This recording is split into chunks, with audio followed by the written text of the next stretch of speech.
official dancehall queen, Carleen. What brings you out here today at Shaggy and Friends? Well, away from that, it's a good cause. I have a platinum band that I bought.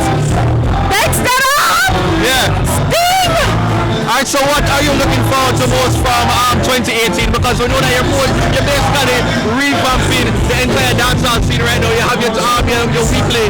Every Tuesday night at House of Dancehall at 8:30, 6 Cargill Avenue, Sex and Dancehall. And that's really where I'm at. I'm promoting the original 90s dancehall. Trying to get dancehall back with that love feeling. You know, a lot of segregation is happening and they're fighting each other. That doesn't make any sense. So I'm trying to build the vibes back. Hopefully it works. Who would you say is your favorite dancehall queen right now? Now you say doing it and you say, okay, boy, I really like what she's doing. Boy, oh boy, not one of them. Not really 6:30 that dancehall queen show. I do like them. I don't know much about them. I just see them on the Instagram, so I do like them. I mean, I like all of them. But to say one is favorite?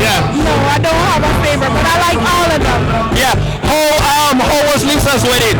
Awesome. Love was in the air. I might be next. And if Billy Man have him wedding with Crystal Tomlin, so you think you'd want to go? Oh no. Why not?